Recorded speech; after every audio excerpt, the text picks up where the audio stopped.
রাধে আমি যৌবন বড় ভালোবাসি। কোন যৌবনের কথা বললো আমার গোবিন্দ? যেদিনে তোমার দাঁড়াবার ক্ষমতা থাকবে, যেদিনে তোমার দুটো হাত গোবিন্দ সেবাই লাগবে, যেদিনে তুমি কানে কৃষ্ণ কথা শুনতে পাবে, চোখে ভগবানের রূপ দর্শন করতে পারবে, এই জিহ্বাতে কৃষ্ণ নাম উচ্চারণ করতে পারবে, এই সময়টাকে বললেন ভগবানের যৌবন। মানে 10টা ইন্দ্রিয় তোমার সাথে যাচ্ছে আর 10 ইন্দ্রিয় দিয়ে তুমি গোবিন্দ সেবা করতে পারছো। এই ফুলটাকে বলছে আজকের ফোটা ফুল, মানে যৌবন কাল। যার জন্য বাবা এখানে যারা মাথুর লীলা শুনেছেন, রাধারানীর দশমী দশা, মানে আমার গোবিন্দকে ভালোবেসে একটা একটা দুর্দশা, মানে একটা একটা গতি হয়েছিল রাধারানী। আর 9টার পরে 10 নম্বরে বাবা একেবারে গোবিন্দকে হারিয়ে রাধারানীর মৃত্যু দশা, মানে গোবিন্দ ছাড়া আর থাকতে পারবে না। আর মৃত্যু দশায় পড়ে আমার ললিতার কণ্ঠ ধরে বলল, শৈলী আমার গোবিন্দ বৃন্দাবন থেকে যে মথুরায় চলে গেল, আমারে বধূ যেদিন ব্রজে আসবে, সেদিন যদি আমার দেহে যৌবন না থাকে, বলে বলে ললিতা রে, আমারে গোবিন্দ যেদিন ব্রজে আসবে, সেদিন আমার দেহে যদি যৌবন না থাকে, বলে বলে কি দিয়ে গোবিন্দ আমি সেবা দিব।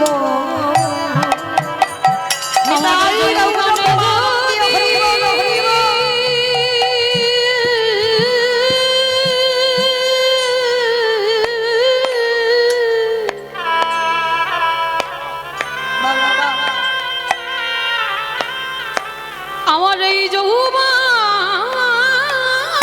যদি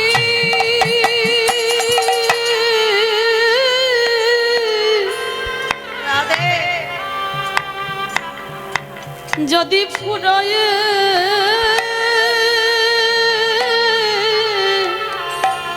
গেল,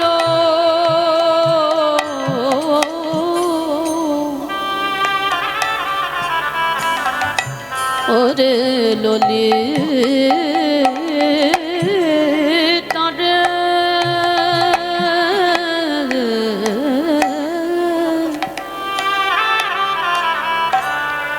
আমি কি দিয়ে গোবিন্দ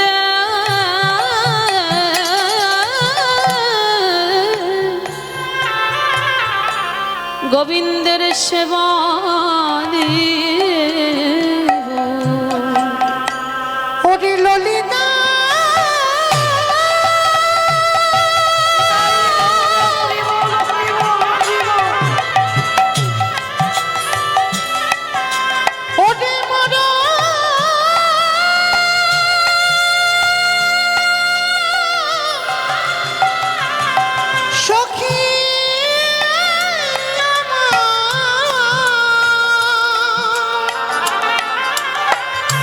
আমারে বধূ যেদিন বৃন্দাবনে আসবে, আমার এই দেহের যৌবন যদি যদি ফুরায়ে যায়, আমি কি দিয়ে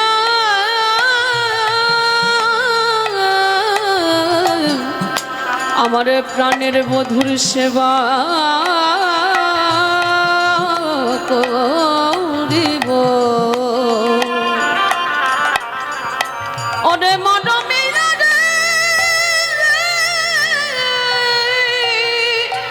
সজনী যাকে দেখতে পাচ্ছে কোনো ভেদাভেদ করছে না, কে হিন্দু কে মুসলমান সেটাও দেখছে না, কে নিচু জাত কে উঁচু জাত সেটাও দেখছে না, যাকে দেখতে পাচ্ছে বাবা তাকে হরি নাম দিচ্ছে, মানে কোনো কিছু বিচার করছে না, যাকে দেখছে তাকে বলছে তোরা কৃষ্ণ বল। কিন্তু সবাইকে বলতে বলছে, শুধু একজনকে একজনকে বাদ দিয়ে রেখেছে, সেটাকে যেটা হলো বাবা শচী ঠাকুরানী। একবারের জন্য ভগবান নিজের মাকে হরি নাম করতে বলছেন, তা দাদা নিতাই চাঁদ প্রশ্ন করছে, ভাই তুই সবাইকে বলছিস হরিনাম করতে, কিন্তু একবারের জন্য আমাদের মাকে হরিনাম করতে বলছিস না কেন? বলে, দাদা আমি যে হরিনাম করতে বলবো, এই জগতে কেউ যদি আমার কাছে পাপ করে আমি ক্ষমা করে দিই। এই জায়গাটা খুব মন দিয়ে শুনবেন মা।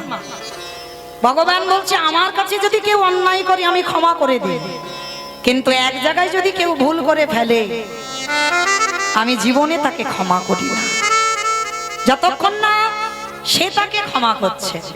তা নিতাই চাঁদ বলছে, ভাই কে সে ব্যক্তি? বলে, শোনো দাদা, যে ব্যক্তির কাছে অপরাধ করলে আমি ক্ষমা করতে পারি না, সেটা হলো বৈষ্ণবের বাড়িতে যদি হয় ক্ষুদ্র অপরাধ, ক্ষুদ্র অপরাধ মহা মহা ভজনেতে পড়ে যায় বা করে যায় বা বৈষ্ণব দেখে যে বানানো হয় মুন্ড, নানো গায়ে মুন্ড তার মুন্ডু পড়ে যায় নরকের কুণ্ড, নরকের কুণ্ড। বৈষ্ণব অপরাধ করে যাবা গঙ্গা স্নানে যা, গঙ্গা স্নানে যা পতিত পাবনী গঙ্গা তারে রেখে দূরে সরে যা, দূরে সরে যা। কি বললেন মাইরা? না, এক জায়গায় অপরাধ করলে কোনোদিন ক্ষমা হয় না, সেটা হলো বৈষ্ণব চরণ। যেটা বাবা আপনারা ঘটনাটা জানেন, নবদ্বীপে ঘটেছিল, চপল গোপাল করেছিল না? কি বাবা করেছিল? তো শ্রীবাসের দরজায় এই চপল ছিল বাবা, তিনি শক্তি আরাধনা করতো, কালী পূজা করতো, কালী ভক্ত। আর নবদ্বীপের লোকের প্ররোচনায় পড়ে নিজে কিন্তু অন্যায় করেনি, গোপাল নিজে পাপ করেনি, লোকের কথা শুনে বাবা অন্যায়টা করেছিল। ভালো করে যারা লীলাটা কাহিনীটা জানেন, লোকের কথা শোনেনি। গোপাল কি দেখতে গিয়েছিল শিবাসের দরজা বন্ধ করে হরিনাম হবে? এটা তো দেখতে যায়নি। তাহলে নবদ্বীপের মাটিতে সেই যে বাচস্পতি, তর্কলঙ্কা এরা এসে যখন কানে এমন মন্ত্র দিল, তখনই তো রেগে গেল গোপাল। আর রেগে গিয়ে ছাগলের মাথা, মদের হাঁড়ি, জবা ফুলের মালা শিবাসের ঘরের দরজায় দিল। কেন? সকালবেলা নবদ্বীপবাসীরা যখন দেখবে শিবাস একজন বৈষ্ণব, কিন্তু তার বাড়িতে মদের হাঁড়ি, জবার মালা, তার মানে এরা কৃষ্ণ ভক্ত নয়, এরা শক্তি আরাধনা করে। মানে যাতে ভণ্ড বোঝাবার জন্য এই চপল গোপাল করেছিল। কিন্তু বাবা গোপাল নিজে ইচ্ছাতে অন্যায় করেনি, সঙ্গ দোষ। এই জায়গাটা বাবা খুব মন দিয়ে শুনবেন, শাস্ত্র কথা যেমন তেমন নয়। গোপাল নিজের ইচ্ছাতে পাপ করেনি, করানো হয়েছিল লোকের প্ররোচনায় পড়ে। ওই জন্য আমার মায়েদের কাছে নিবেদন, সন্তান মানুষ যারা আমরা করব, সঙ্গটা সবার আগে দেখতে হবে, যে আমার সন্তান কাদের সঙ্গ করছে। এই সঙ্গটা বাবা খুব বাজে জিনিস। তুমি যদি সতের সঙ্গ করো তাহলে সৎ হবে, আর যদি তুমি অসতের সঙ্গ করো, তোমার যত হৃদয় সৎ হোক না কেন, তুমি একদিন না একদিন অসৎ কাজে লিপ্ত হবে। আগে লক্ষ্য করতে হবে বাবা আমি সঙ্গ কার করছি। আর যদি বলেন বাবা এটা আমি বলে যাচ্ছি না, শাস্ত্রের দিকে একটু তাকিয়ে দেখেন, মিলিয়ে দিয়েছে তো। মহাভারতে পিতামহ ভীষ্ম, পিতামহ ভীষ্ম 12 জন বৈষ্ণবদের মধ্যে তিনি একজন বৈষ্ণব। মানে ভাবা যাচ্ছে, যারা মহাভারত জ্ঞানী, যারা মহাভারত পড়েছেন, তারা ভালো করে জানবেন এই পিতামহ ভীষ্মের চরিত্র যারা যারা শোনেন বা পড়েছেন, সারা মহাভারতে ওই ভীষ্মের মতো চরিত্র বাবা একজনেরও খুঁজে পাবে না। নিজে সংসারী নয়, কিন্তু বাবা কাঁধে করে সংসারের সব দায়িত্ব পালন করেছে। করেনি? নিজে সংসার করেনি, নিজের ভাইদের জন্য, নিজের বাবার সুখের জন্য, বিচিত্র বীর্যকে সুখ দেওয়ার জন্য নিজে বিয়ে করলো না। বাবার সুখের জন্য মাকে কথা দিয়েছিল, সৎ মাকে কথা দিল যে আমি কোনোদিন সংসার করব না। শুধু সংসারে নয়, আমি এই বংশের বড় সন্তান হয়েও আমি কোনোদিন সিংহাসনে বসবো না। কিন্তু মা, আমার বাবা যে তোমাকে দেখে ভালোবেসেছে, তাই আমি কথা দিলাম তোমার গর্ভে যে সন্তান হবে তারাই হবে যোগ্য উত্তরসূরি, আমি নয়। তাহলে ভালো করে ভেবে দেখেন বাবা, এত বড় ত্যাগ, যাদেরকে কোলে পিঠে করে মানুষ করেছে, কিন্তু সেই পিতামহ ভীষ্মকে 58টা দিন সরসজ্জায় পড়তে হলো। যার এত ভালো চরিত্র, তাকেও কিন্তু বাবা সরসজ্জায় শয়ন করতে হলো। কেন? মনে রাখতে হবে, কর্মফল কাউকে ছাড়বে না বাবা। ভগবান নিজে নিজেকে বলছে, আমাকে আমি ছেড়ে দিইনি, আর জগতের মানুষ আমি কাউকে ছেড়ে দেব না। যার যেমন কর্ম, তাকে ঠিক ঠিক তেমনই শাস্তি পেতেই হবে। ওই জন্য মা প্রত্যেকের কর্মের উপর একটু নির্ভরশীল হবে, যে আমি এটা ঠিক করছি না আমি এটা ভুল করছি। কোনোদিন যেন ধর্ম থেকে অধর্ম হয়ে না যায়। তো আজকের পিতামহ ভীষ্ম 58টা দিন সরসজ্জায়, অত বড় বৈষ্ণব হয়ে, অত বড় ত্যাগী হয়ে, সংসারে থেকে বৈরাগ্য পালন করেও আজকে সরসজ্জায় কষ্ট পাচ্ছে। এই যখনই সরসজ্জায় কষ্টটা পাচ্ছে না, পঞ্চ পাণ্ডব থাকতে পারছে না। অর্জুন একটা একটা বান মেরেছে না, সারা শরীরে একটা একটা করে বান গাঁথা আছে, কিন্তু ভীষ্মের মাথাতে কোনো বান দেওয়া ছিল না, মাথাটা নিচু হয়েছিল। শরের উপরে শয়নী আছে, যারা ছবিতেও দেখবেন শরের উপরে শয়নী আছে, কিন্তু মাথাটা নিচু। কেন? ভীষ্ম মহাভারতে সমাজকে শিখিয়ে দিল, বৈষ্ণব পদ অবলম্বন করতে গেলে সবার আগে বাবা নত হতে শিখতে হবে। যে যত বেশি নিচু হতে পারবে, সে তত বেশি উপরে উঠবে। মাথাতে কোনো তীর গাঁথা ছিল না, সব গায়ে, সব প্রত্যেকটা জায়গায় তীর গাঁথা। পাণ্ডবরা কষ্ট পাচ্ছে দেখে পিতামহ ভীষ্ম শরের উপরে শয়নে আছে, চোখের কোণ দিয়ে একটা একটা করে জল পড়ছে। অসহ্য জ্বালা, তো অসহ্য যন্ত্রণা। অর্জুন এসে নিজে অনুতপ্ত হচ্ছে, আমারই বানে তো দাদুর এই অবস্থা। অর্জুনকে দেখে বলছে, অর্জুন কেঁদো না, তোমার এই বানগুলো যখন আমার অঙ্গে আছে, আমার কি মনে হচ্ছে জানো, সেই যে ছোটবেলায় তুমি আমার কাঁধে ধরতে, সেই যে ছোটবেলায় আমি তোমাকে কোলে পিঠে মানুষ করেছিলাম, তুমি আমায় দাদু দাদু বলে আমার কাঁধে চড়তে, আমার এতটুকু কষ্ট হচ্ছে না। আমার যেন মনে হচ্ছে এই যে তীরগুলো যেন আমার অর্জুন এসে আমার আষ্টে পৃষ্ঠে শরীরে গেঁথে আছে, আমার এতটুকু কষ্ট হচ্ছে। যুধিষ্ঠির এসে বলছে, দাদু এবার তুমি মরে যাও। ভীষ্মের তো ইচ্ছা মৃত্যু, মা মনে করলে মরবে আর মনে না করলে মরতে পারবে না। বলছে, দাদু তুমি এবার মরে যাও, তোমার এই কষ্ট আমরা কেউ দেখতে পাচ্ছি না, তোমার শরীরে যন্ত্রণা হচ্ছে আমরা বুঝতে পারছি। দেখবেন মা, এটা বাস্তবেও হয়। যখন কোনো ব্যক্তি বয়স হয়ে অসুস্থ হয়ে বিছানা সজ্জা হয়, আমরা আত্মীয় পরিজন সবাই ভগবানের কাছে ডাকি, প্রভু ওকে ওনাকে একবার এবারে নিয়ে নাও। কারণ এত কষ্ট মানুষের দেখা যায় না। যখন অনেক মানুষ কষ্ট পায় না, আমরা বলি এবার তুলে নাও। তো ভীষ্ম যখন কষ্ট পাচ্ছে, পাণ্ডবরা বলছে, দাদু এবার তুমি মরে যাও, তোমার কষ্ট দেখা যাচ্ছে, এবার মরে যাও। দাদু বলেছিল, যুধিষ্ঠির আমি এখন মরতে পারবো না। কেন? তখন তো বাবা দক্ষিণায়ন চলছিল, আর দক্ষিণায়ন চলাকালীন ভীষ্ম প্রাণ ত্যাগ করবে না। কারণ দক্ষিণায়ন চলাকালীন প্রাণ ত্যাগ করলে আবার মনুষ্য জীবনে আসতে হবে, আবার কষ্ট ভোগ করতে হবে। কিন্তু উত্তরায়ণ চলাকালীন যদি কেউ দেহ ত্যাগ করে, তাকে আর এই মনুষ্য কুলে নয়, তাকে দেব লোকে চলে যেতে হবে। তাই ভীষ্ম বলছে আমি এখন ইচ্ছা করলে আমি মরতে পারবো না, উত্তরায়ণ পড়বে তারপরে তো আমি দেহ রাখবো। আর তাছাড়া আমি যে এখন আমি মরবো, আমি তো মরে শান্তি পাবো না। কেন দাদু তুমি মরে শান্তি পাবে না কেন, কি হয়েছে? কারণ আমি তো একজনের কাছে ঘোর অন্যায় করে রেখেছি।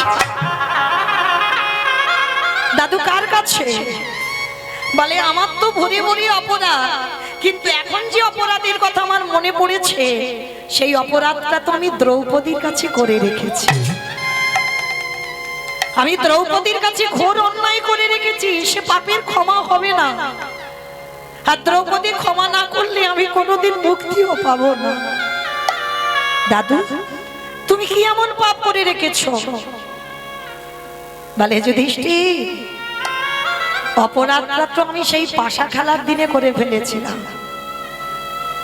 পাণ্ডবরা যেদিন বাবা পাশা খেলায় বসেছিল, এই জায়গাটায় অনেক আমরা ভক্তরা বাবা পাশা খেলার ঘটনা জানি মহাভারতে, কিন্তু এই যে পাশা খেলায় যে পক্ষে কৃষ্ণ রয় সে পক্ষ কোনোদিন পরাজিত হয়? ভালো করে বুঝতে হবে।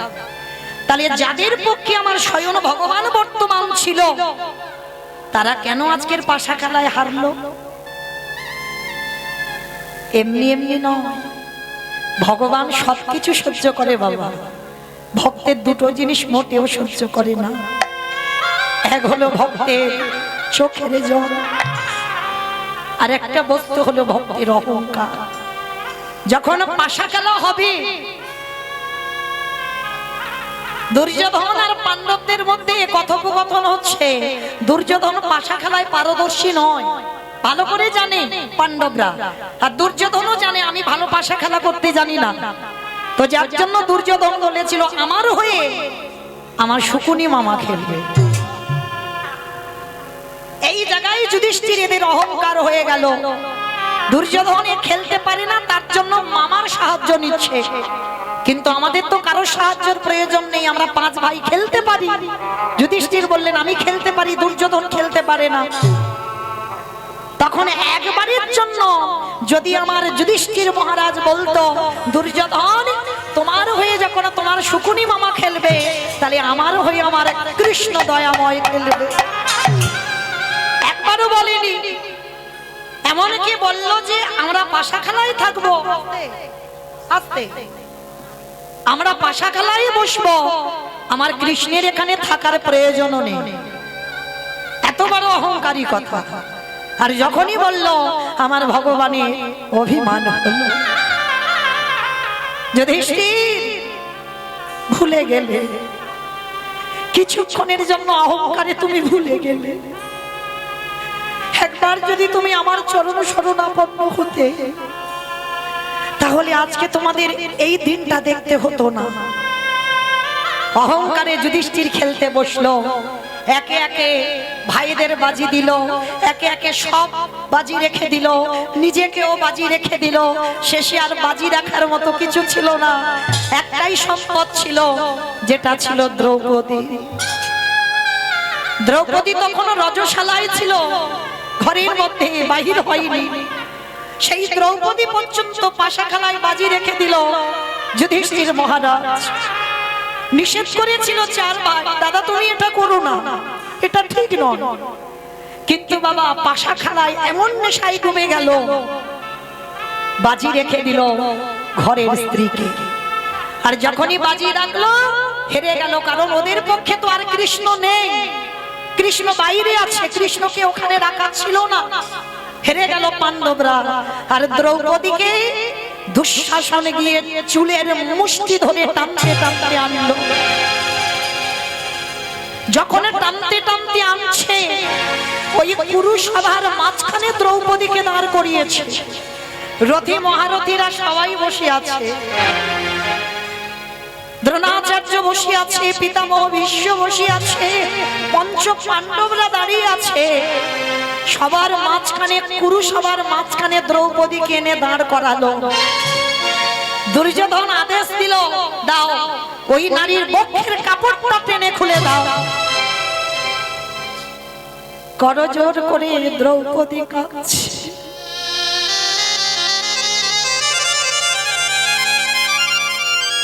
যুধিষ্ঠির কাছে দাঁড়িয়ে কাঁদছে, স্বামী তুমি তো জানো একটা নারীর যদি সম্মান চলে যায় তাকে সমাজ আর নারী বলে না। এইগুলো আমরা মানি না বাবা। দেখবেন এখনকার দিনে বাবা পুরুষদের পোশাকগুলো দেখবেন আর নারী জাতিদের পোশাকগুলো দেখবেন। কোন কোন নারীরা এমন পোশাক পরবে বাবা তাদের দিকে তাকাতে আমরা নারী হয়ে লজ্জা বোধ হয়, কিন্তু লজ্জা তাদের নয়, লজ্জা হচ্ছে তার বাবা মা। যে পোশাকটা পরে আমার মেয়ে যে বাইরে বেরোবে, মনে রাখতে হবে বাবা নারীর যদি লজ্জা চলে যায় সে নারীকে সমাজ কোনোদিন নারী বলবে না। মনে রাখতে হবে নারীর লজ্জা নিজেকে ঢাকতে হবে, সেটা যেন প্রকাশ না পায়। এটা মৌমিতার শিক্ষা দিচ্ছে না বাবা, যেন কেউ ভুল বুঝবেন না। দ্রৌপদী কুরুসভার মাঝখানে দাঁড়িয়ে স্বামীদের কাছে হাত জোড়ো করে বললেন, স্বামী তোমরা তো জানো আমার একটা স্বামী নয়, আমার পাঁচটা পীরের মতো স্বামী। আর আমার যদি বক্ষের কাপড় ধরে টানি আমার সম্মান ধুলোয় মিশে যাবে, আমাকে নারী বলবে না, কিছু তো করো। পাণ্ডবরা মাথা নিচু করে দাঁড়িয়ে আছে। দাদু ভীষ্মের কাছে গিয়ে বলছে, দাদু তুমি তো কিছু বলো, কারণ আমাদের সবার থেকে তুমি বয়স জ্যেষ্ঠ, তোমার বাড়ির কুলবধূকে অপমান করছে, তুমি কিছু তো বলো। দাদু মাথা নিচু করে নিল। অষ্টগুরু দ্রোণাচার্যের কাছে গেল, মাথা নিচু করে নিল, কেউ কিছু করতে পারছে না। আচ্ছা বাবা এইখানে কি দ্রৌপদীর ভুল হয়? ভালো করে লক্ষ্য করবেন, অনুভব করবেন, কথাগুলো একটু গুরুত্ব দিতে হবে। দ্রৌপদী ভুল করেনি। মহাভারত হচ্ছে সমাজ শিক্ষা। যেদিন এসেছিলে তুমি সাথে কারোর সঙ্গে আনো না, আর যেদিন ভব ছেড়ে চলে যাবে সেদিন তোমার সাথে কেউ যাবে না। যেদিন এসেছিলে তুমি খালি হাতে এলে, আর যেদিন ভব ছেড়ে চলে যাবে সেদিনও তুমি খালি হাতেই যাবে। তাহলে সাথে যাবে শুধু তোমার কর্মফল, এর বাইরে কিছু যাবে না, শুধু কর্মফল। এই ভুলটা আপনারা আমরাও করি। দ্রৌপদী দেখলো স্বামীরা বাঁচাতে পারলো না, দাদু বাঁচাতে পারলো না, গুরুদেব বাঁচাতে পারলো না। সবার শেষে মনে পড়লো তার সখা কৃষ্ণের কথা। এটা যদি আগেই হতো, আগে মনে পড়তো, তাহলে কি বাবা দুঃশাসন দ্রৌপদীকে ছুঁতে পারতো? যখন দ্রৌপদীর ঘরে দুঃশাসন পাটা দিল, তখনই যদি আমার দ্রৌপদী একবার আমার মাধবকে ডাকতো, তাহলে কোনোদিন দুঃশাসন ছুঁতেও পারতো না। এই ভুলটা আপনারা আমরা করে ফেলি। কারণ জীবনে যখন দুঃখ কষ্ট নেমে আসে, দেখবেন বাবা আত্মীয় পরিজন বন্ধু বান্ধব আগে সবাইকে বলে দেয়, আমার ঘর বিপদ, প্রত্যেকের কাছে সাহায্য চাইছি, তোমরা কিছু তো করো। কেউ কিছু করছে না। মনে রেখো বাবা, তোমার দুঃখের কথা লোকের কাছে বলবে, তুমি হাসির পাত্র হবে। তারা কিচ্ছু করবে না, আরো হাসবে আর বলবে বেশ হয়েছে বেটা। কিন্তু যার কাছে সাহায্য চাইলে তুমি কৃপা পাবে, তার কাছে যেতে আমাদের দেরি হয়ে যায়। কেউ যখন সাহায্য করে না, তখন ভগবানের চরণে বসে বলি, প্রভু আমি যে অসহায়, আমার চারিদিকে সব আছে কিন্তু কিছু নেই। এইবার তুমি আমার অর্জুনের রথের সারথি হয়ে যেমন ছেলে, তুমি একবার কৃপা করে আমার কাছে এসে দাঁড়াও। সবার কাছ থেকে যখন বিতাড়িত হয়, তারপরে কৃষ্ণের কাছে যায়। কই একজন ভক্ত কি পারে না বাবা সবার আগে ভগবানের চরণটা ধরতে? এই ভুলটা দ্রৌপদী করেছিল। স্বামীরা কিছু করলো না, দাদু কিছু করলো না, গুরুদেব কিছু করলো না, সব শেষে বলে বললেন, ও তার মানে তোমরা হলে আমার জড় জগতের এই দেহে ভোগের স্বামী, তোমরা তো আমার আসল পতি নয়, তোমরা তো আমার আপনজন নয়। আপনজন যদি হতে আমার এত বড় বিপদ তোমরা কিছু করতে পারছো না। সবার শেষে মনে পড়ে গেল মাধবের কথা। তখন দ্রৌপদী মাঝখানে দাঁড়িয়ে মনে মনে ভাবলো, কৃষ্ণ এ জীবনে একটা নারীর লজ্জা যদি চলে যায়, আর তুমি ভালো করে জানো আমার আগুন থেকে জন্ম, আমি অজনী সম্ভবা, আমার যোগ্য অগ্নি থেকে জন্ম হয়েছে। আর যেদিন থেকে জন্ম হলো সেদিন থেকে আমার দেহ মন প্রাণটা আমি তোমার চরণে দিয়েছি, তুমি আমার সর্বস্ব ধন। তাহলে আজকে দেখি তুমি কি করে থাকতে পারো। দুঃশাসন বস্ত্রটা টানছে, দ্রৌপদী এক হাত দিয়ে ডাক দিয়েছিল, হে ব্রজেন্দ্র নন্দন কৃষ্ণ দেখা দাও। এলো না। হে দ্বারকাধিপতি কৃষ্ণ দেখা দাও। এলো না। হে গোলকপতি কৃষ্ণ দেখা দাও। এলো না। দ্রৌপদী বলে বলেন, ও তার মানে তুমিও এদের মতো আমার ডাকে সাড়া দেবে না? ঠিক আছে, তুমি যখন চাও আমি এখানে বিবশনা হই, এটাই হবে। এইবার দুটো হাত ছেড়ে দিয়ে আত্মনিবেদন করে ডাক দিল, হে প্রাণপতি দেখা দাও। হে প্রাণপতি দেখা দাও। হে প্রাণপতি দেখা দাও। হে প্রাণপতি দেখা দাও।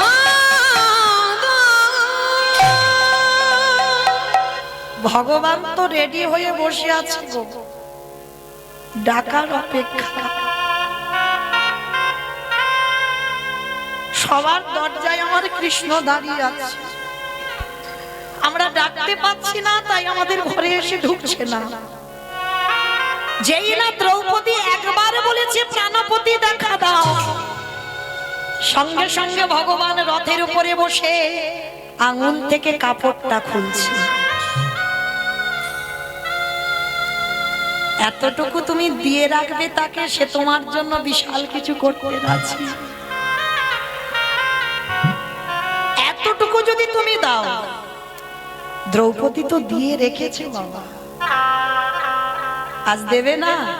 শুধু আসলে তো ডবল করতেই হবে। সেই যেদিন দ্রৌপদী ওই কাপড়টা দিয়ে রেখেছিল কৃষ্ণের আঙুলে, সেই শিশুপাল যেদিন বধ হয়েছিল, এই শিশুপাল আর কৃষ্ণ এরা মামাতো পিসতো ভাই ভাই, এরা ভাই ভাই। কৃষ্ণ বড়, শিশুপাল অনেক ছোট। তা শিশুপাল যেদিন জন্ম নিয়েছিল, শিশুপালের বাবা 4টে হাত হয়েছিল আর 3টে চোখ হয়েছিল। এই যে আমাদের একটা চোখ তো বাবা ঢাকা আছে, ওটা কুলকুণ্ডলী জাগরিত করলে তবে খোলা যায়, গুরুচরণ আশ্রয় করে। কিন্তু শিশুপাল যখন জন্মায়, কপালে একটা চোখ দেখা যাচ্ছে আর 4টে হাত হচ্ছে। আচ্ছা বলো তো মা, কোন মায়ের যদি গর্ভে 4টে হাত নিয়ে সন্তান জন্মায়, 3টে চোখ যদি হয়, তাকে কি বলবেন? নারায়ণ এসেছে। নারায়ণ এসেছে, তাই তো? ভগবান এসেছে। কিন্তু শিশুপালের কুষ্টি বিচার করে দেখা গেল এ বেটা 4টে হাত যে হয়েছে থাকবে না। যার কোলে উঠলে ওর 2টো হাত খসে পড়ে যাবে, যার কোলে উঠলে ওর ওই কপালের চোখটা খসে পড়বে, সেই মারবে শিশুপালকে, আর তারই হাতে শিশুপাল বধ হবে। আচ্ছা বাবা, কোনো মা যদি এ কথা জেনে যায়, তাহলে মা কি করবে? যত যত লোক ছিল সবার কোলে শুধু শিশুপালকে দিচ্ছে। একটু নাও না গো আমার ছেলেটাকে, মানে মা যাচাই করছে কার কোলে উঠলে 2টো হাত খসে যায় দেখে। মানে রাজ্যে যত যত লোক ছিল সবার কোলে শিশুপালকে দিয়েছে, কিন্তু বাবা কিছুতেই শিশুপালের হাত খসে যাচ্ছে না। এইবার কৃষ্ণ খবর পেয়েছে, বাবা সর্বের ঘাটের মালিক তো তিনি, খবর পেয়েছে আমার ভাই জন্ম নিয়েছে, আমাকে তো যেতেই হবে, আর আমি যদি না যাই ওর 2টো হাত তো খসে যাবে না। বলরাম দাদা কি বলছে, ও দাদা, দাদা গো চলো না, শুনলাম নাকি আমাদের একটা ছোট ভাই হয়েছে, চলো না একবার ভাইটাকে দেখে আসি।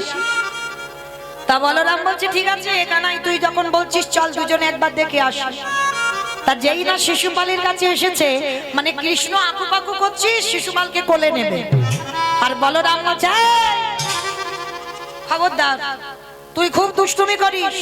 কোথায় ভাইয়ের হাতে পাতে লেগে যাবে, এমনিতে দুটো হাত না এক্সট্রা দুটো জুড়ে আছে, আর কোথায় বাবা হাতে পাতে লেগে যাবে তুই নিবি না, কারণ যদি তোর কোল থেকে পড়ে যায় অত ছোট বাচ্চা তুই নিতে পারবি না। ও দাদা, আমাকে একটু দাও না, একটুখানি কোলে নেব।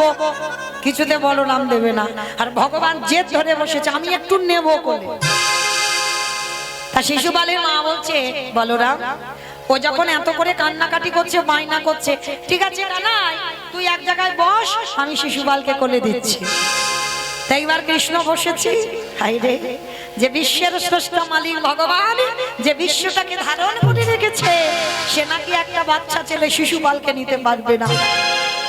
ভগবান কি করেছে, বাৎসল্য প্রেমটা যেমন হয়, এইবার বসেছে আর শিশুপালকে যেই না কোলে দিল, সঙ্গে সঙ্গে কপাল থেকে চোখটা দুম করে মাটিতে পড়ে গেছে, আর দুটো হাত ঘষে অমনি মাটিতে পড়ে গেছে। আর যেই না পড়ে গেল, সঙ্গে সঙ্গে পিসিমা কৃষ্ণের চরণে হাত জড়ো করে বসেছে।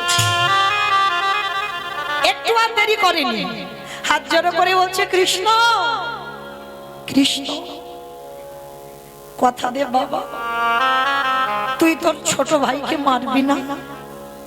ও পিসি, তুমি যে কি বলো না উল্টো পাল্টা, আমার ভাই তো ছোট, ওকে আমি মারবো কেন, আমি বড় দাদা।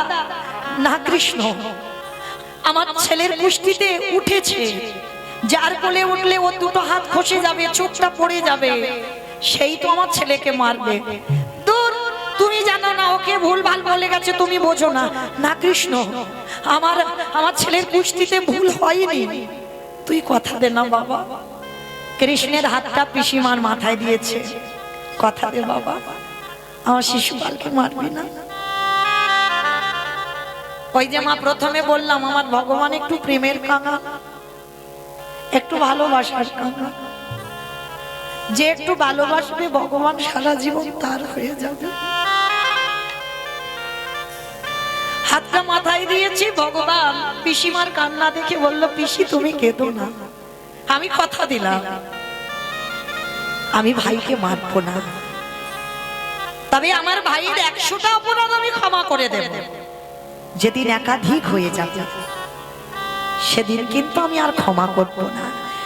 সঙ্গে সঙ্গে পিসিমা উঠে পড়ে কোমরে হাত দিয়ে বলছে, কৃষ্ণ 100টা অপরাধ করুক তো। চমকে উঠলো ভগবান, পিসিমা তোমার কান্না দেখে আমি বললাম, আর সঙ্গে সঙ্গে তোমার অহংকার এসে গেল মনের মধ্যে, যে 100টা অপরাধ করুক তো, কিন্তু তুমি জানো না পিসি, তোমার এই অহংকারের জন্য খুব তাড়াতাড়ি শিশুপাল 100টার বেশি অপরাধ করে ফেলবে।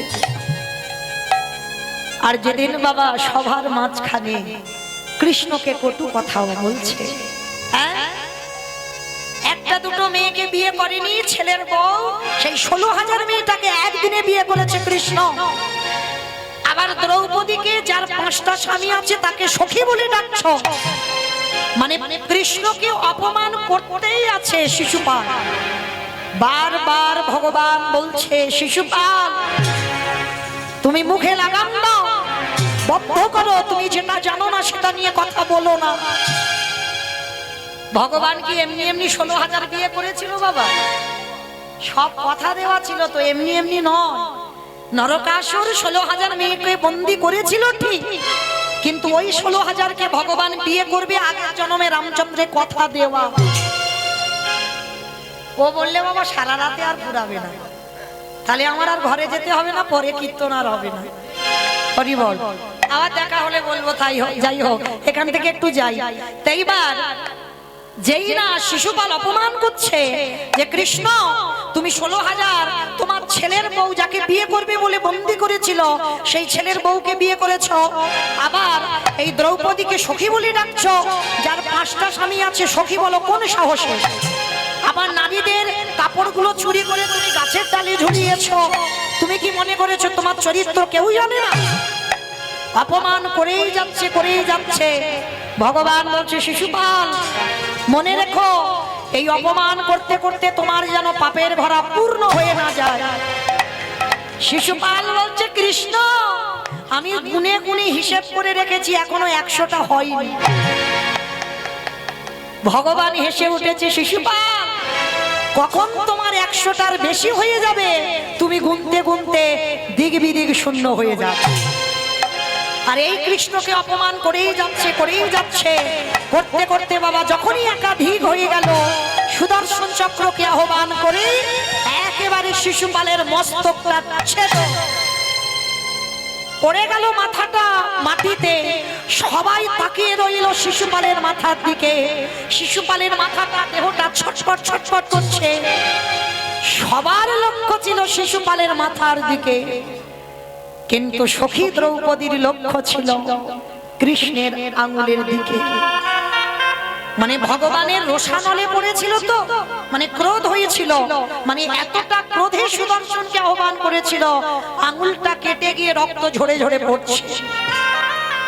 মানে ভগবানের এত ক্রোধ এসেছিল শিশুপালের প্রতি। কেউ দেখতে পাচ্ছে না কৃষ্ণের রক্ত।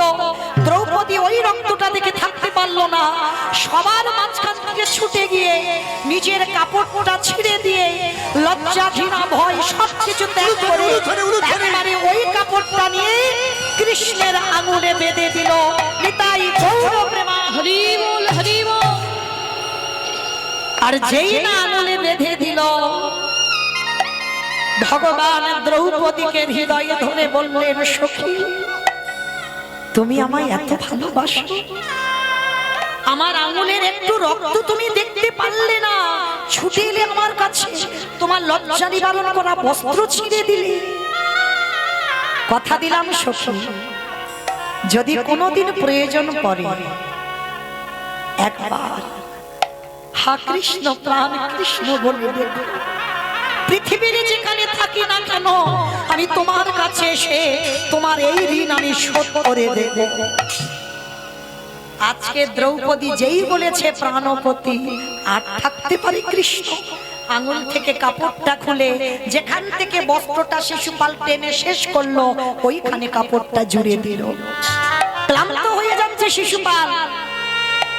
হরিবল যেই না ক্লান্ত হয়ে যাচ্ছে বাবা, সঙ্গে সঙ্গে ওদের মধ্যে একটা ভাই ছিল বিকর্ণ। দুঃশাসন যখনই ক্লান্ত হয়ে গেল বিকর্ণ বলছে, দাদা এবার ছেড়ে দাও, দ্রৌপদীকে রক্ষা করার মালিক এসে গেছে, দাদা এবার তো ছেড়ে দাও। যখনই ক্লান্ত হয়ে গেল সবাই একেবারে ঘেমে স্নান হয়ে গেছে, সঙ্গে সঙ্গে দ্রৌপদী দেখছে কৃষ্ণ আড়াল থেকে বস্ত্র দিচ্ছে। দ্রৌপদী প্রশ্ন করেছিল, বা সখা বাহ, কি গো আমার সম্মান যখন ধুলোয় মিশে যাচ্ছে আস্তে আস্তে দেরি করলে কেন? ভগবান এসে বলছে, আমি দেরি করিনি, তুমি দেরি করেছো। আমি দেরি করব কেন? আমি তো সব সময় রেডি হয়ে আছি, ডাকতে পারোনি তাই আমি আসিনি। সখা আমি তিনবার ডাকলাম তুমি তো এলে না। বলে সখী 3বার ডেকেছো বটে, কিন্তু কি বলে ডেকেছো বলো তো? বলে কেন? প্রথমে আমি বললাম ব্রজেন্দ্র নন্দন কৃষ্ণ দেখা দাও, হস্তিনাপুর কোথায় আর বৃন্দাবন কোথায়, টাইম লাগবে না আসতে। তারপরে কি বলেছো? হে দ্বারকাধিপতি কৃষ্ণ দেখা দাও, হস্তিনাপুর থেকে দ্বারকা 3 দিনের পথ, আসতে টাইম লাগবে না। তারপরে কি বলেছো? হে গোলকপতি কৃষ্ণ দেখা দাও, কোথায় হস্তিনাপুর আর কোথায় গোলক, টাইম লাগবে না। ওই জন্য তো দেরি হলো। আচ্ছা তাহলে 3বারের ডাকে এলে না 4বারের ডাকে এলে কেন? সখী তুমি 4বারে কি বলেছো বলো তো? বলে কেন? আমি বললাম প্রাণপতি দেখা দাও। সখী কথাটা বলছো তো সোজা করে, কিন্তু একবার ভেদ করেছো কথাটা। তোমার হস্তিনাপুর কোথায়? আরে তোমার প্রাণটা কোথায়? আরে এই জগতে তুমি যখন বললে প্রাণপতি দেখা দাও, তখনই আমি তোমার সামনে এসে হাজির হয়ে গেছি। সখা তাহলে তুমি এত দেরি করে এলে কেন? একটু আগে আসতে পারলে না? বলে সখী যখন দুঃশাসন তোমার ঘরে ঢুকলো, কেন ভুলে গেলে আমার কথা? তোমায় বলে রাখলাম দ্রৌপদী, এই জগৎ সংসার মাঝে যে জন বিষয়ে বৈভবে ডুবে, যারা কৃষ্ণ চরণ ভুলে যায়, এই জগতে তাদের দশা তোমার মতো হবে। নিতাই গৌর কৃষ্ণ চরণ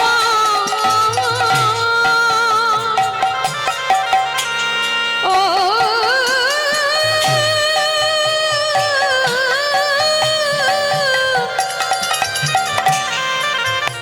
যে জনে কৃষ্ণ চরণ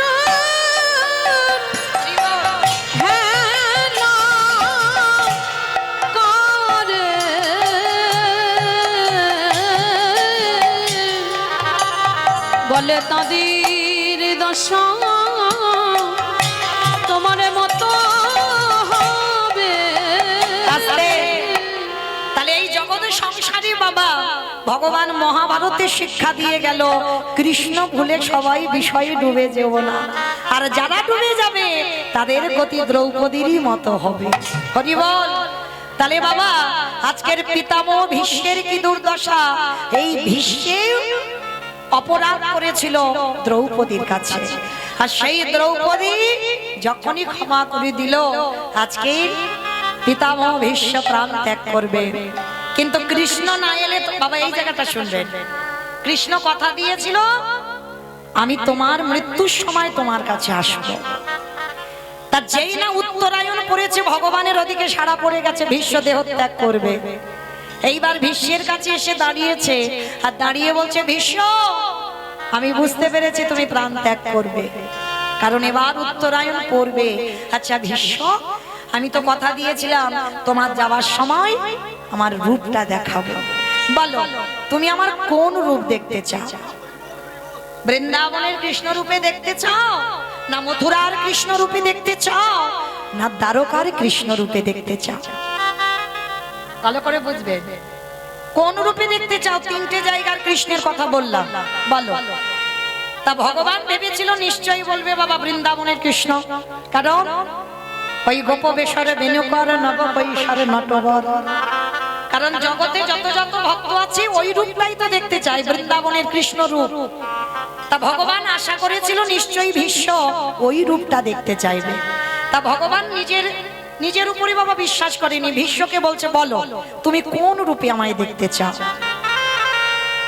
ভীষ্ম নয়ন জলে কেঁদে বললেন কৃষ্ণ দয়াময়, তোমার রূপে যদি দেখাতেই হয়, আমার যাবার সময় সেই রূপে তুমি একবার দেখাইয়ে দাও। কোন রূপ? বৃন্দাবনের কৃষ্ণ না, আমি ওর রূপ দেখতে চাই না। তাহলে কি মথুরার যে আমি কংস নিধন করে রাজা হয়েছিলাম ওই রূপ না? ওই রূপ নয়। তাহলে কি দ্বারকার যখন রাজা হয়ে বসেছিলাম ওই রূপ না? ওমা, তাহলে আমার কোন রূপে তুমি দেখবে? ও হে কৃষ্ণ দয়াময়, যদি একান্ত তুমি আমার রূপে দেখাতে চাও, ওই কুরুক্ষেত্রের রণাঙ্গনে ওই অর্জুনের সারথি হয়ে যেমন তুমি দাঁড়াইছিলে, ওই রূপে তুমি একেবারে আমার সামনে দাঁড়াও। ভগবান বলছে হাই ভগবান, ওই রণাঙ্গনে ওই যুদ্ধক্ষেত্রে ওই রূপ কেন দেখতে চাচ্ছ ভীষ্ম? কৃষ্ণ তুমি বুঝবে না ওই রূপের কি মাহাত্ম্য, কিন্তু আমি জানি ওই রূপটা কেন যাবার সময় দেখতে চাইছি জানো? ও হে কৃষ্ণ দয়াময়, সত্য যুগে দেখেছিলাম ভক্ত ভগবানের চরণ তলে বসে আছে, ত্রেতা যুগে দেখেছিলাম ভক্ত ভগবানের চরণ তলে বসে আছে, ওই বৃন্দাবনে যত যত ভক্ত দেখলাম সবাই ভগবানের চরণ তলে বসে আছে। কিন্তু কুরুক্ষেত্রের রণাঙ্গনে তোমাকে দেখে কি মনে হলো জানো? ওই আমার অর্জুন দাঁড়িয়ে আছে উপরে, তুমি চুড়িদার নিচেতে ঘোড়ার লাগামে ধরে আছো, দেখে আমার কি মনে হলো জানো, আজ ভক্তির চরণে ভগবান বসে আছি। আমি ওই রূপে মানো ও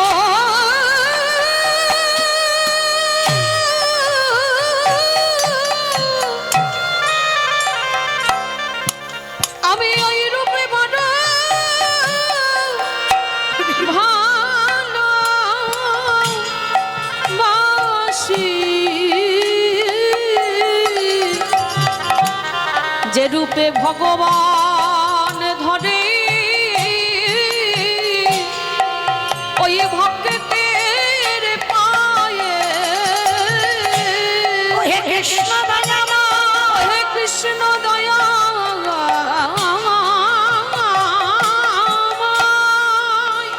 আমার এই জন্মে কৃষ্ণ ভজন হলো না, আবার যদি আমার কোনোদিনে জন্ম হয়, আমি যেন অর্জুনের মতো দাঁড়াতে পারি। তুমি জানো এই জগতের সংসারের মাটিতে এমনি করে ভক্তকে সারা জীবন রাখানো। বলে শোনো শোনো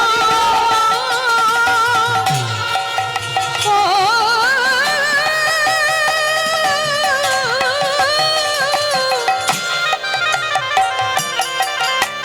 সোনা বলি হে দয়াময় হে, তুমি যুগে যুগে এমনি করে ভক্তকে রক্ষা করো। বিশ্বকে হৃদয়ে ধরে বললেন বিশ্বদেব। ভালোবাসায় ভরা মিষ্টি crunchy heart shape পপেবলস Britannia little hertz, প্রতিটি বাইটে ভালোবাসা। Want best price guarantee? Just choose Paytm.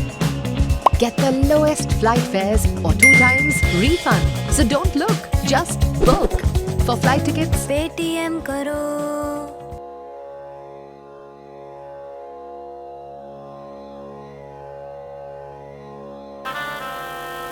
এই কুরুক্ষেত্রের রণাঙ্গনে আমার যে রূপ, সেই রূপ তো কোনোদিন কেউ দেখতে চাই না, কিন্তু তুমি এত অনুভব করেছো, এত ভেদ করেছো, কিন্তু বিশ্ব তোমার চরণে আমি জানাই রাখলাম, শুধু এ যুগে না, আমি যুগে যুগে আমি ভক্ত বড়।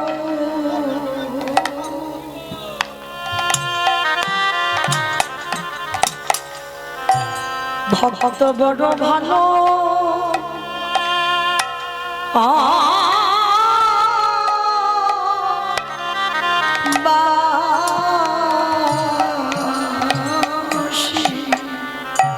আমি যে ভক্ত ছাড়া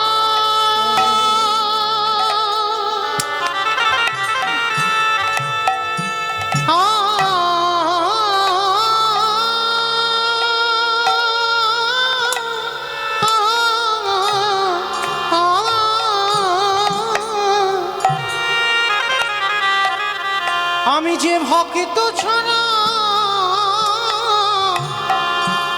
রহিতে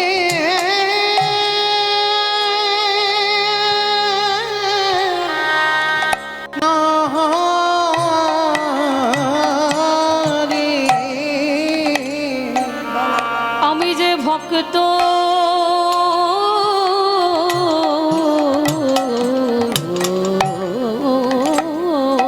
বড়,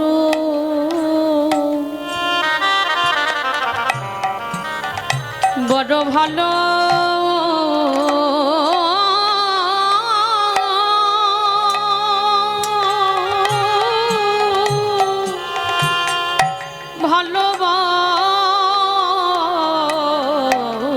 ভালোবাসি। তাহলে সেই পিতামহ ভীষ্মের আজকে অন্তিম দুর্দশাটা এমনই হয়েছিল, আমাদেরও হবে মা। যদি ডাকার মতো ডাকা যায়, ভালোবাসার মতো বাসা যায়, যদি একবার কৃষ্ণ নামে কাঁদিতে পারো, আমাদেরও দর্শন হবে। ভগবানের কাছে একটা কথা জানিও মা, যদি এই দেহে প্রাণ থাকতে যদি দেখা না দাও, কিন্তু যেদিন আমার নিদানের সময় হবে,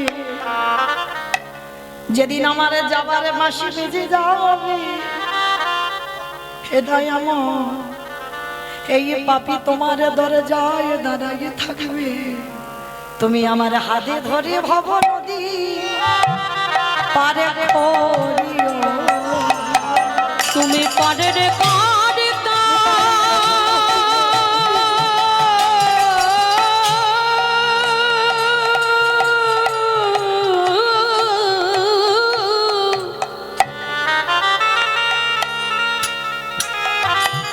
তুমি পারের কারিতা দয়াল হরি,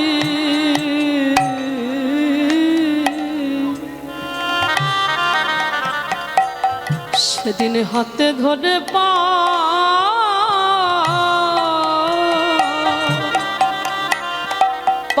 করে দিও।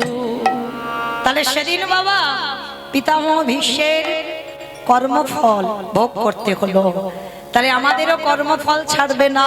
তার সচিমা নবদ্বীপের মাটিতে দাঁড়িয়ে নিমাই সচিমাকে নাম দেয়নি কেন? সচিমা একটা অপরাধ করে ফেলেছিল। কি অপরাধ? না বৈষ্ণব চরণে অপরাধ। আর সে করত কর বাবা, যেমন তেমন বৈষ্ণবের কাছে করেনি। কোন বৈষ্ণবের কাছে করেছিল জানো? যিনি হলেন অদ্বৈত আচার্য গোস্বামী। এই অদ্বৈত আচার্য, যার ছোটবেলার নাম ছিল কমলাক্ষ, সে তো যেমন তেমন বৈষ্ণব নয়। আমার অদ্বৈত আচার্য কে গো? শিব, বাহ, শিব ঠাকুর। তো জানো একটা কাহিনী মনে পড়ে গেল, একটু ছোট করে বলি। এই কমলাক্ষ জন্মাবার পর যখন একটু একটু হাঁটতে শিখেছে, মা কমলাক্ষ মায়ের হাতটা ধরে, নাভা দেবীর হাতটা ধরে গেছে কোথায়? নবদ্বীপে। আর নবদ্বীপে যখন বেড়াতে গেছে বাবা, গিয়ে বাবা একটা কালী মন্দির, কালী মন্দির দর্শন করেছে। আর কালী মন্দিরটা দর্শন করে মা সচিমা প্রণাম করেছে। আর কমলাক্ষকে বলছে, কমলাক্ষ বাবা মায়ের মন্দির একবার প্রণাম কর, সাষ্টাঙ্গে একবার প্রণাম কর। কমলাক্ষ বলছে, ও মামা আমি প্রণাম করব না, কারণ আমি যদি প্রণাম করি এক্ষুনি মূর্তিটা মাঝখান থেকে দ্বিখণ্ডিত হয়ে যাবে। তাই এইটুকু দুধের ছেলে ও নাকি প্রণাম করলে মূর্তি নাকি ভেঙে যাবে, তাই প্রণাম কর। ও মা আমার কথা বিশ্বাস করছো না? আমি কিন্তু সত্যি বলছি, আমি প্রণাম করলে মূর্তিটা কিন্তু ভেঙে যাবে। তা যার মন্দির সে এসে বলছে, কমলাক্ষ তুই কি নিজেকে বড় পণ্ডিত মনে করিস নাকি? হ্যাঁ, তুই প্রণাম করলে আমার মার এই যে পাথরের মূর্তি, এই মূর্তি ভেঙে যায় কোনোদিন? ওই প্রণাম কর। কমলাক্ষ বলছে, ঠিক আছে আমি প্রণাম করতে বলছো করব, কিন্তু ভেঙে গেলে যেন আমায় মারধর করো না, আমায় বকবে না। কই প্রণাম করে দেখা। যেই না বাবা সবে কমলাক্ষ মাথাটা নিয়ে মায়ের চরণে এখন দেয়নি, সবে ঠেকাতে যাবে, মূর্তিটা মাঝখান থেকে একেবারে দ্বিখণ্ডিত। কে গো মা প্রণাম নিতে পারে কোনোদিন? কারণ এটাকে আর ওটাকে, হ্যাঁ এরা বুঝতে পারছেনি, নাভাদেবী বুঝতে পারছে না তার গর্ভে কে এসেছে। কিন্তু ওটাই তো পরম বৈষ্ণব বাবা ভোলানাথ। আর ভোলানাথ আমার জগৎ জননী মাকে যদি প্রণাম করে, সেই প্রণাম নিতে পারে?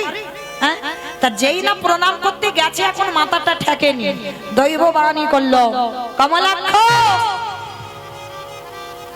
কারণ এরা কেউ বুঝতে পারেনি, এরা জানতে পারেনি, কিন্তু আমি জানি। জগৎ জননী মা করজোর করে বলছে, প্রাণনাথ তুমি ভাবলে কি করে আমি তোমার প্রণাম গ্রহণ করব? তাহলে দেখো গিন্নি আমার দোষ নয়, এদের কি করে বোঝাবো বলো? এরা তো বুঝতেই চাইলো না। আমি বললাম আমি প্রণাম করব না, কিন্তু এরা বুঝছে না। আমি বাধ্য হয়ে তোমার পায়ে মাথাটা ঠেকাতে গেলাম। তো আমি তো জানি তুমি নিতে পারবে না। তো সেই অদ্বৈত আচার্য তার এতটা পাওয়ার, মানে এতটা ক্ষমতা, সেই অদ্বৈত আচার্যের কাছে সচিমা অপরাধ করেছিল। কি অপরাধ? সচিমার প্রথম তো 8টা মেয়ে হয়েছিল। নিমাই প্রথম গর্ভে ছেলে নয়, প্রথম 8টা মেয়ে হয়েছিল। তা যখনই 8টা মেয়ে হলো, অদ্বৈত আচার্য বুঝতে পারছে না কে ভগবান। মনে মনে সিদ্ধান্ত নিল আমি প্রণাম করব, আর আমার প্রণাম যদি এ গ্রহণ করতে পারে তাহলে আমার ভগবান। তা যেই না 8টা মেয়েকে প্রণাম করলো, একটা একটা মেয়ে সচিমার কোলে বসে চলে গেল। বড় ছেলে এলো, তাকে প্রণাম করলো।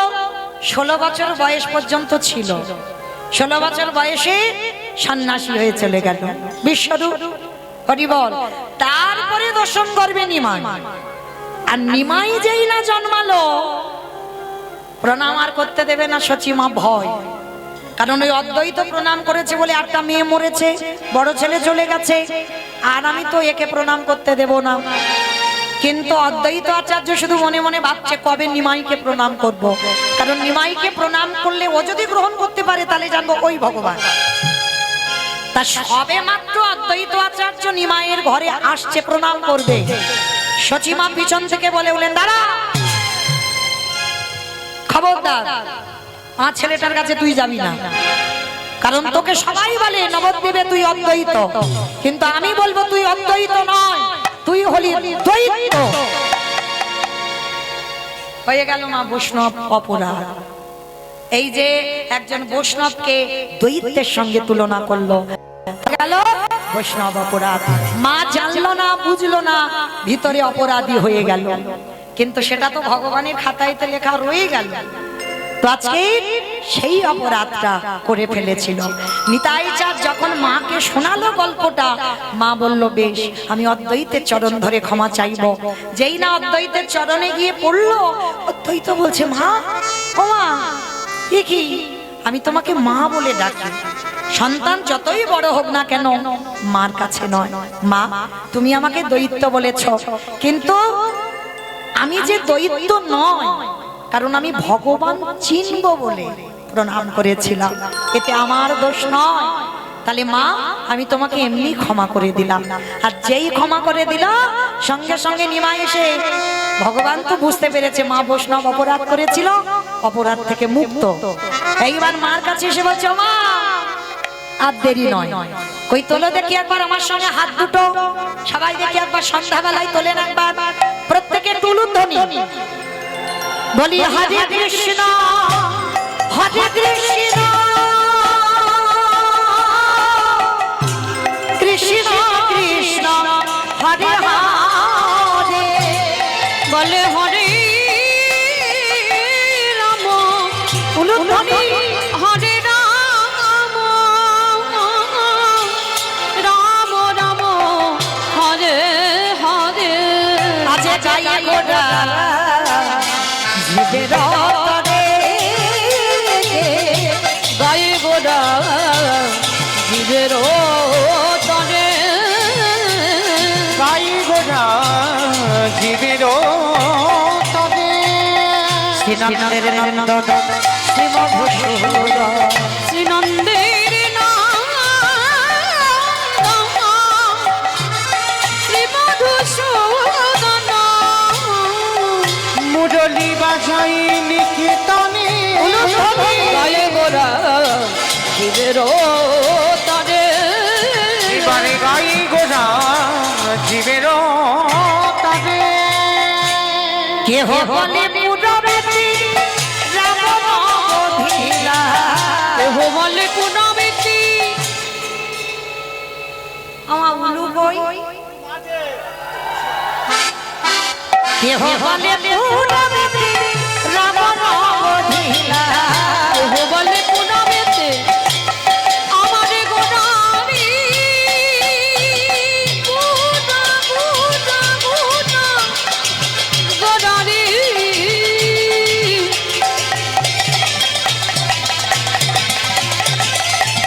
গোড়া গোড়া গোড়া গোড়ারি গোড়া গোড়ারি, ওই নদীয়ার চাঁদ গোড়া আমার আমার প্রাণে গোড়া, কেহ বলে পুনমিতি রাবণ বধিলা, আজি গোলকের বৈভব লীলা প্রকাশ করিলা, ওই গল করিলা এবারে গলো কিনা ওই ভাবে লীলা প্রকাশ করিলা শ্রী রাধারে ভাবে গোটায় অবতার শ্রী রাধারে ভাবে গোরা অবতার শ্রীরাধারে ভাবে এবে গোটায় অবতার ওই শ্রী রাধারে ভাবে গোরা অবতার হরে কৃষ্ণ নামে গৌরে করিলা প্রচার এই হরে কৃষ্ণ নাম গৌর করিলা প্রচার